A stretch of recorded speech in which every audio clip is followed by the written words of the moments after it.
বৰ্তমান মই উপস্থিত আছোঁ যোগীঘোপা চলন্তাপাৰাৰ 17 নং ৰাষ্ট্ৰীয় ঘাইপথত আৰু উন্মুক্ত অৱস্থাত বিদ্যুৎ বিভাগৰ বিদ্যুৎ ট্ৰেন্সফৰ্মাৰ, কাৰণ অতি ভয়ংকৰ এই ট্ৰেন্সফৰ্মাৰটো মোৰ সতীৰ্থই সেই দৃশ্যাংশ দেখুৱাব। 17 নং ৰাষ্ট্ৰীয় ঘাইপথৰ কাষত এই ট্ৰেন্সফৰ্মাৰটো বিদ্যুৎ বিভাগৰ গাফিলতি, কাৰণ দেখিবলৈ পোৱা গৈছে যে কাষতে এখন স্বাস্থ্য কেন্দ্ৰ আৰু এই ট্ৰেন্সফৰ্মাৰটোৰ পিছফালে এখন বিদ্যালয়।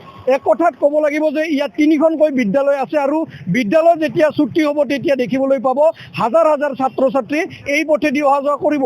এক প্ৰকাৰ ক'ব লাগিব যে অতি বিপদসংকুল এই বিদ্যুতিক ট্ৰান্সফৰ্মাৰটো, কাৰণ ক'ব লাগিব যে বিদ্যুৎ বিভাগৰ যে অভয়পুৰী উপসভামণ্ডলৰ অধীনত যি এই বিদ্যুৎ বিভাগ আৰু এই বিদ্যুৎ বিভাগৰ চৰম গাফিলতিৰ বাবে এইদৰে উন্মুক্ত অৱস্থাত পৰি আছে এই ট্ৰেন্সফৰ্মাৰটো। যিকোনো মুহূৰ্ততে হয়তো দুৰ্ঘটনা হ'ব পাৰে। গতিকে মোৰ লগতে স্থানীয় আছে, কি ক'ব আপোনাৰ?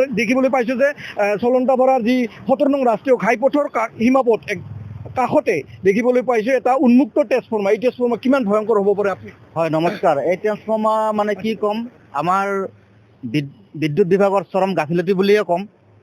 তাতকৈ ডাঙৰ মানে চৰম মানে আমাৰে কেতিয়া মানে বহুত প্ৰব্লেম হয়। ইয়াতে আমাৰ হস্পিটেল এখন আছে, ইপিনে আপোনাৰ ট্ৰেন্সফৰ্মাৰ পিছপিনে হস্পিটেল আছে, স্কুল আছে, MP স্কুল আছে, LP স্কুল আছে, ME স্কুল আছে, সন্মুখত আপোনাৰ হাই স্কুল আছে। এইপিনেদি যেতিয়া মানে স্কুলৰ সময়ত যেতিয়া বাচ্ছাবিলাক আপডাউন কৰে তেতিয়া মানে বহুত ভয় লাগে যে কোন সময়ত কোনোবা এখন গাড়ীয়ে যদি মানে কিবা কাৰণ বাচ্ছা এটা আগত যদি কিবা কাৰণ যদি বাচ্ছা এটা আগত পৰে, সেই সময়ত যদি গাড়ী এখন মানে ব্ৰেক মাৰি মানে নোৱাৰি, ব্ৰেক যদি ৰাখিব নোৱাৰি পেলাই যদি আপোনাৰ ট্ৰেন্সফৰ্মাৰ লাগি যায়, ইপিনে হস্পিটেলৰ ক্ষতি হ'ব, ৰাস্তাটোত নন ষ্টপ গাড়ী মটৰ অহা যোৱা কৰি আছে এখনৰ পিছত এখন, ডাঙৰ মানে বিপদ এটা হোৱাৰ মানে সম্ভাৱনা আছে। এক কথাত ক'ব লাগিব যে দুৰ্ঘটনা হোৱাৰ পিছতে সমালোচনাত হয়, এক প্ৰকাৰ ক'ব লাগিব, কিন্তু আগতে সেইবিলাক সতৰ্ক হোৱাটো স্বাভাৱিক। কি ক'ব? হয়, আগতীয়াকৈ যদি এতিয়া যদি মানে বিদ্যুৎ বিভাগে এই ট্ৰেন্সফৰ্মাৰবিলাক ইয়াৰ পৰা যদি আঁতৰাই অলপমান ছেফটি ঠাইত দিয়ে তেতিয়াহ'লে মানে আমাৰ ৰাইজৰ বহুত উপকাৰ হ'ব। 17 নং ৰাষ্ট্ৰীয় ঘাইপথত 24 ঘণ্টা যান বাহন চলাচল কৰে? নিশ্চয় কৰে। 17 ঘণ্টা এই আমাৰ এই ৰাষ্ট্ৰীয় ঘাইপথৰ ওপৰেৰে নন ষ্টপ মানে 24 ঘণ্টাই আপোনাৰ গাড়ী, সৰু গাড়ী, ডাঙৰ গাড়ী নন ষ্টপ আপডাউন কৰিয়ে আছে।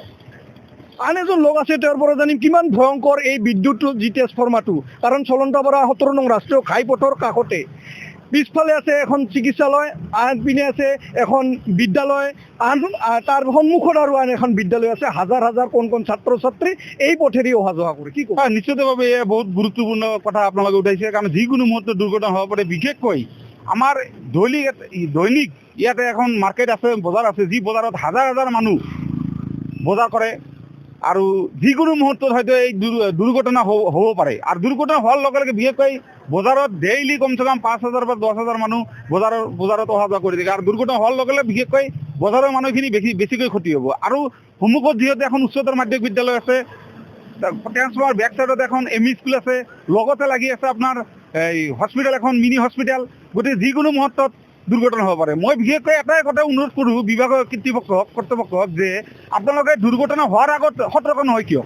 আপোনালোকে দুৰ্ঘটনা হোৱাৰ পিছত কিয় সতৰ্ক হয়? গতিকে দুৰ্ঘটনা হোৱাৰ আগত আপোনালোকে সতৰ্ক হওক, যাতে কোনো দুৰ্ঘটনাত পৰিণত নহয়।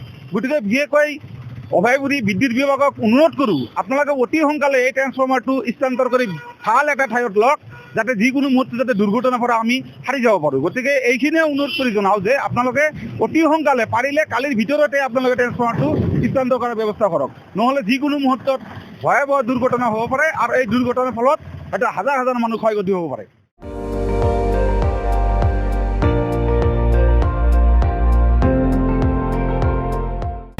আপুনি চাই আছে ND24, সৰ্বশ্ৰেষ্ঠ নহয় সৰ্বোত্তমৰ দৌৰ।